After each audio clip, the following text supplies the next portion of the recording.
The Cubs went 21 consecutive innings without scoring a run, and then they went off for 10 against the Dodgers in Game 4 of the NLCS. They beat the Dodgers 10-2. Andy McCullough, Pedro Mora, I'm Lindsay Theory for the Los Angeles Times.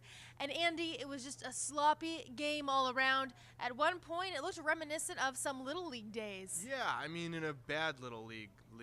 I don't know. It's kind of mean. The Dodgers were not very good tonight.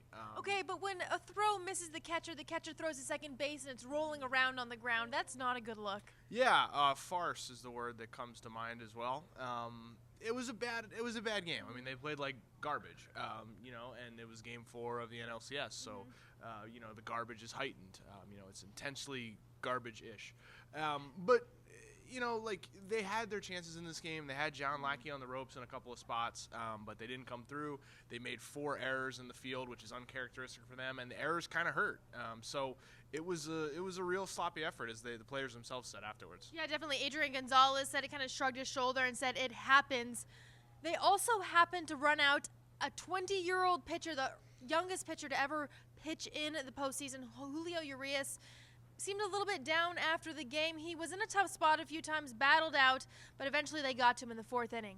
Yeah, I mean, it was a challenge for him to pitch this game, right? This guy has not pitched very many innings in a long time. The Dodgers have been exceptionally conservative with preserving his innings to try to keep this 20-year-old fresh for the rest of his career. 20-year-olds are not often in this spot. They're not often good enough to be here. So there's really no precedent for how many innings is acceptable. The Dodgers at various points throughout the season told Andy McCullough that they were not going to start him in the playoffs. Like, that was a couple months ago considered extremely unlikely, if not impossible.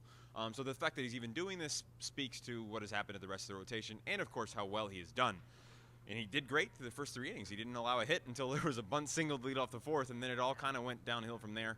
Most of the damage was not done on particularly hard hits. There was just one hard hit single by Wilson Contreras and then a homer, a big one for Madison Russell, which kind of broke him out of his slump and then pretty soon ended Urias' night too. Kenta Maeda will take the mound in Game 5. Then it's going to be Clayton Kershaw, then Rich Hill. Jock Peterson said he really likes how that looks for his team. Andy, you've been covering this team all season. How do you like how that looks? I enjoyed how a lot of players post-game were saying, we got Kenta in Game 5 and then Clayton in 6 and Rich in 7. Like, they know it's probably going to have to go 7 for them to get here. Kenta Maeda was, perfectly cromulent pitcher for them, like, all year long, but he's kind of a number 4. He's been exposed in the postseason. He's been knocked around a couple times, so that's a bad matchup tomorrow, especially with him going up against John Lester in Game 5. So you're saying they should expect to lose tomorrow? I mean, I don't know. I would, yeah, that's what I'm saying. But they could win. They probably have like a 35 to 40% chance of winning, which is nice. So it does set up okay for them.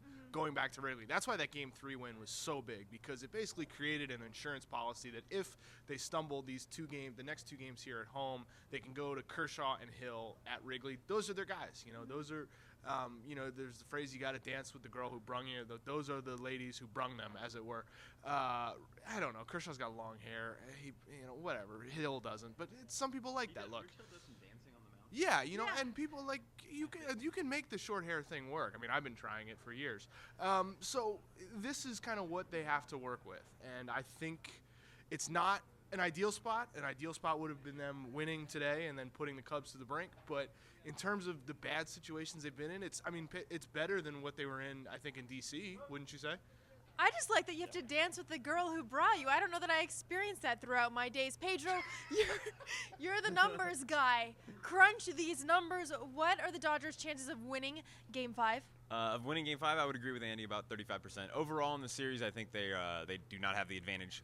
But I would like to bring up, if you're into that sort of mano-a-mano stuff with the starting pitcher and dissecting individual matchups, it's not a stretch to think that they have the advantage in Game 6 with Kershaw against Kyle Hendricks, is that right? Yes. And then with Rich Hill against Jake Arrieta, who they just, the two just matched up and Hill won. So I think if you look at it like that, it's possible to see the path to a victory. But then, there's tomorrow, which is not looking too good for the Dodgers. I don't know. I mean, I think it's probably fairly even at this point, but maybe I would say overall give the Cubs a 55% chance of winning this series, something like that. Well, the series is certainly even 2 games apiece after the Dodgers drop Game 4, 10-2 with Andy and Pedro. I'm Lindsay. We'll see you right back here for Game 5 on Thursday.